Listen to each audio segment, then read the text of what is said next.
Tem um texto meu aí, na mente de Paulo, mas se você escrever princípios eternos e aplicativos relativos, é uma coisa assim. Eu nunca me lembro, eu dei o nome, mas eu sou horrível para lembrar de nomes que eu próprio dou. Você tem ele aí, Braulio? Você costuma dizer muito princípios absolutos aplicativos circunstanciais, né? Tá na Só que tua o mente? texto não... Eu tô digitando aqui. Estou digitando aqui. Peraí, só um pouquinho. Princípios absolutos, Eternos. O absoluto eternos. você costuma falar. Eu estou procurando. Peraí. E o fato é o seguinte, enquanto ele acha, Isso. eu tenho a convicção absoluta de que Paulo estava sempre entre a cruz e a caldeirinha, literalmente. A cruz de Cristo, evangelho puro, a caldeirinha, as relações humanas. E aí ele deixa claro que ele faz de tudo para com todos para ganhar alguns. Então há ocasiões em que ele se faz de tudo, de judeus para com judeus, de gentios para com gentios, de grego para com gregos, ele se faz. Ele tem um princípio absoluto, o princípio é Jesus. É por causa disso que ele diz aos Colossenses, porque em Cristo não há homem, não há mulher, não há judeu, não há grego, não há escravo, não há livre.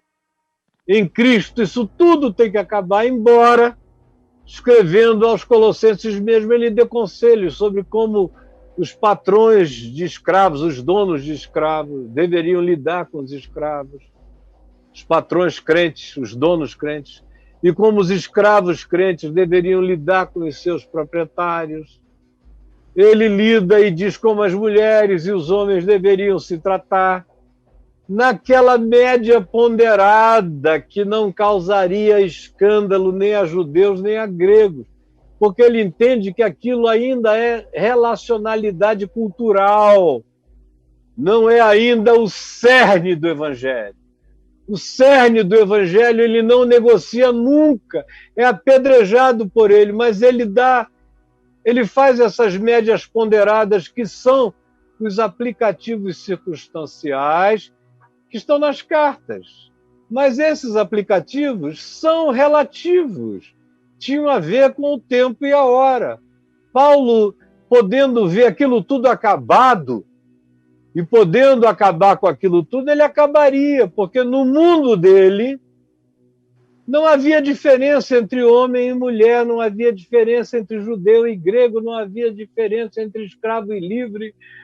Tudo isso deveria acabar, deveria haver uma abolição do machismo, do chauvinismo, da dominação, da humilhação feminina, da arrogância judaica, da atitude de superioridade dos gregos, de qualquer que fosse o complexo de humilhação de qualquer outro povo comparado com eles, ou qualquer que fosse a absolutização que tornasse um ser humano objeto de um proprietário.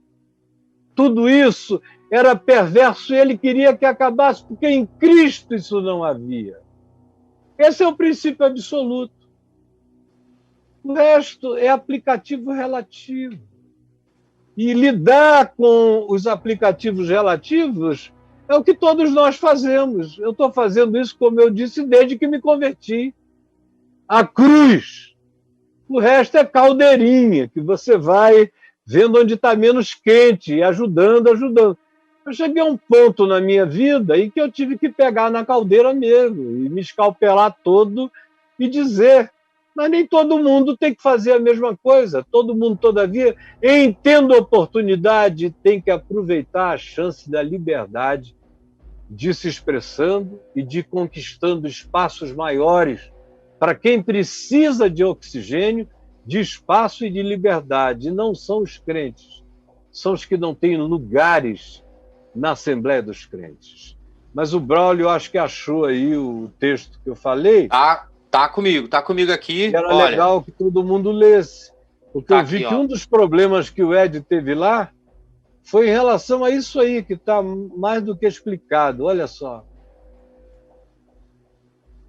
Para quem quiser, né, gente? Para quem quiser ajuda. Os princípios imutáveis e aplicativos circunstanciais. Circunstanciais. É o que está lá. Aí vai descendo aqui, o link está aqui, ó. A Mente de Paulo, 11 de julho de 2011. Está aqui o texto, beleza? Beleza. Esse texto é antigo, né? É de 2013, eu acho. 11, está escrito aí. Não, ele deve ter sido republicado aí, né, querido? Porque em 2011 eu já morava aqui. E Você foi ali. Eu escrevi esse texto em Copacabana. Eu mudei para cá em 2004. Então ele foi recolocado aí. Pode ter sido recolocado. Houve tantas mudanças de site e tudo mais, mas se você leu, provavelmente lá embaixo esteja escrito 2003. Mas eu gostaria muito que as pessoas que pudessem lessem. Como se você puser essa mesma palavra no canal Caifab, eu gostaria de ver o que existe de vídeo. Vamos lá, Caio. Você quer a mesma frase? Pode botar. Princípios imutáveis. Tira Paulo Osso, bota só princípios imutáveis, aplicativos. Não precisava nem botar na primeira vez Paulo, porque senão fecha na mente de Paulo. Vou cortar bem aqui, aberto mesmo. Só aqui, botar princípios imutáveis, aplicativos. Foi o que eu coloquei. Aqui, ó. Conferir princípios imutáveis, aí para passar o texto que foi colocado. E aí nós temos aí, tudo aí, ó. Quanto é que não dá para medir, né? Não fala, mas ele vai correndo. Paulo, os princípios imutáveis e aplicativos circunstanciais. Aqui no pequenininho, subiu agora aqui embaixo, dá para ler melhor o Evangelho, princípios imutáveis, aplicativos e homens circunstanciais. Jesus e o assunto gay, Sodoma, Paulo e princípios imutáveis e aplicativos circunstanciais. Isso aí tem coisas mais pesadas até do que acho que meu querido amigo Ed falou lá. E pode subir se você conseguir, Braulio. Já subi, é o delay. Demora 5 segundos aqui para mim. Aí, Evangelho não é doutrinação, são princípios simples, de bom senso óbvio, para qualquer cultura.